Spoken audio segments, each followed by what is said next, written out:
The England game is currently underway, but we're not here to talk about that. We're here to talk about UFC 303, Alex Pereira versus GARRY Procházka. Last night on the channel, I did a little bit of a surprise. The thumbnail right here, well, I'll put it over here. The thumbnail is for the stream that I done a surprise stream. We reached 270 followers at the end as a collective.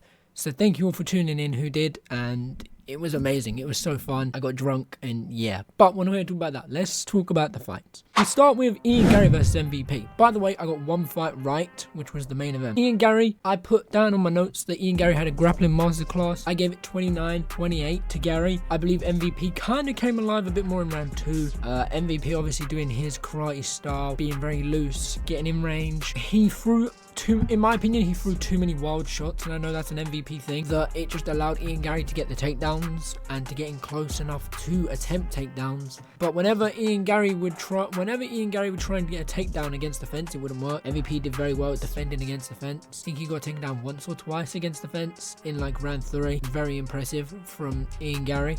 Wasn't the most entertaining fight, but it was good. Next up was MAYRA Bueno Silva. She lost by doctor stoppage in round 2. A nasty elbow from MACY CHIASSON. So clean, it had like a cut probably about that big. It was deep, it was bad. MAYRA Bueno Silva was like, yeah, let's just continue fighting. And the ref was like, no. Which I believe it was the right call. The blood was spewing into her eyes after the fight was called off. When they announced the decision, the blood was still going. So it's like, I believe that, yeah, it was a good stoppage. Then we had DOLIDZE versus Anthony Smith.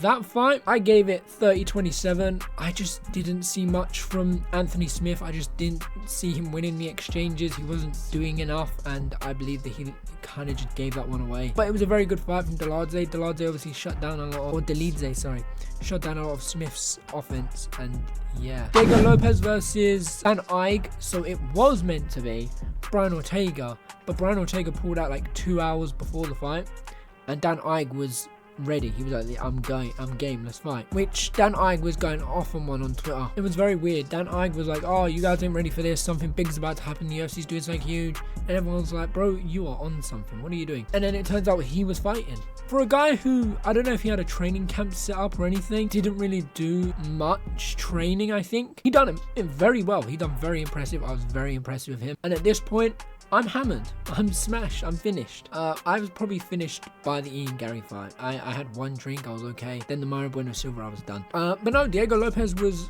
Whenever Dan Ige would throw something, Diego Lopes would not only punish him, but he'd throw combinations. And it wasn't like 1-2 shots. It was 3, 4, 5 shots. Diego Lopes was on point. Dan Ige, I was very impressed with Dan Ige for what he done, but it just wasn't enough, sadly. And then finally, GARRY Procházka versus Alex Pereira. Pereira did exactly what I said he'd do. In round 1, right at the end, he caught Procházka at the end of round 1. Anything could have gone down. I believe that Pereira was winning the fight to that point. And then round 2, I don't know how long it was in, Pereira lands a nasty head kick that takes out Procházka, and he remains the champion. Chama. But that's the fights that happened last night. That was my thoughts and my opinions on it. I thought it was a good night of fights. I watched the early prelims to the prelims, and then the main card I streamed. Quick announcement. I might be streaming this weekend. I might be streaming the Nate Diaz versus Jorge or George Masvidal fight. Actually, hold on. It's tomorrow. Okay, we'll see how I feel tomorrow. I might be streaming the George Masvidal versus Nate Diaz fight. Apart from that, I'll catch you in a bit. Take care, and peace.